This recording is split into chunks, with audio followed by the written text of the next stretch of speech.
بخشنده و مهربان. سوال 16 چنین بود: پیامبرمان صلی الله علیه و سلم چند فرزند داشتند؟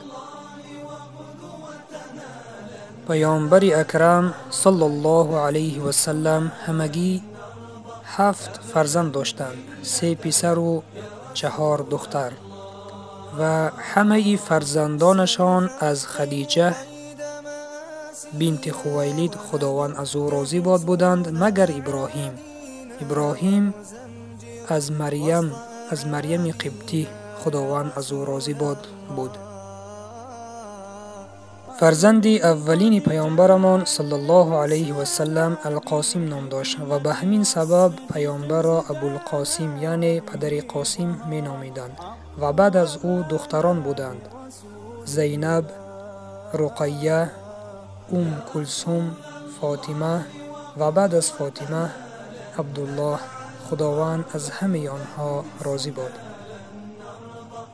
و فرزند آخرینشان ابراهیم نام داشت، چنانه که در بالا ذکر کردیم مادرش مریم قبطی بود. خداوند از آنها راضی باد. ابراهیم در مدینه منوره به دنیا آمد. همه پسران پیامبرمان صلی الله علیه و سلم در ایام طفلی وفات کردند و دخترانشان به شوهر برآمدند و بعد از بعثت پیامبر آنها اسلام قبول کردند و همه اشان وفات کردند در حیات پیامبر صلی الله علیه و سلم بغیر از فاطمه خداوند از او راضی باد. بعد از وفات پیامبر صلی الله علیه و سلم 6 ماه گذشت، او هم وفات کرد. خداوند از همه آنها راضی باد. شوهر زینب ابو العاص بود که او در اول اسلام را قبول نکرد و بعدتر اسلام را قبول کرد و با زینب زندگی خود را دوام دادند. خداوند از آنها راضی باد.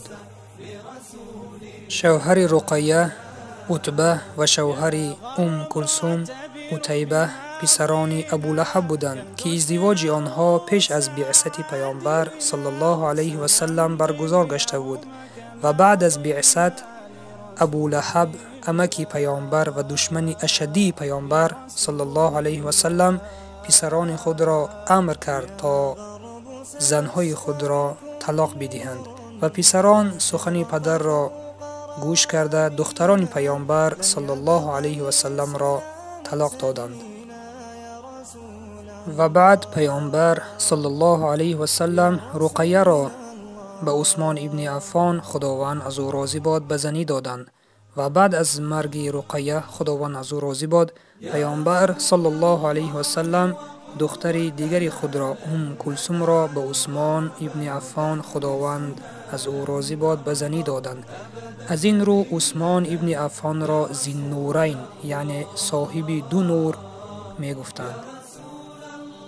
و شوهر فاطمه خداوند از او راضی باد این علی ابن ابو طالب خداوند از او راضی باد می باشد که نکاح آنها بعد از هجرت در مدینه منوره برگزار گشت. برادر و خواهر عزیزم، ببینید پیامبر اکرم صلی الله علیه و سلم وفات 3 پسر خود را در ایام خردسالی با چشم خود دیدند و وفات 3 دختر خود را هم دیدند و وقتی که پسر خود ابراهیم را دفن می کردند از چشمهای مبارک اشک جاری می شد و اصحاب پرسیدند: یا رسول خدا، ما را گریه کردن منع کردی و خود گریه می کنی؟ پیامبر اکرم صلی الله علیه و سلم گفتند: من فریاد زدم، داد و فغان کردن را منع کردم، ولیکن اشک چشم این از رحمت خدا است. و گفتند: چشم اشک می کند و دل حمد خدا را می گوید. افسوس که امروز بعضی از مسلمان ها بعد از وفات اقربانشان گریه و ناله و فغان و داد و فریاد و رویکنی و مویکنی می کنند که این از سنت نیست. اگر شما آنها را دوست بدارید باید این کار را نکنید، چنانه که در حدیث آمده است مرده عذاب کرده می شود با داد و فغان و فریاد اهلش. پس اگر آنها را دوست بدارید از این کار دست بکشید و خود شما می دانید که حالت آنها خیلی وزنین است. آنها در حالت سوال و جواب قرار دارند و گریه و ناله و فغان شما عذاب آنها را دوچند می کند. اگر خیرخواهی آنها باشید پس تلاوت قرآن کرده ثوابش را به آنها ببخشید. در حقشان دعای نیک کنید. این گریه و فغان شما هیچ فایده نمی آرد، نه به آنها و نه بر شما. پیامبر اکرم صلی الله علیه و سلم بعد از وفات فرزندانشان نه 3 بیگه و نه 7 و نه 40 این کارها را انجام نداده بودند و افسوس که امروز در بین مسلمان ها چی بای باشند و چی کم بغل این کارها دیده می شود که این خلاف سنت است.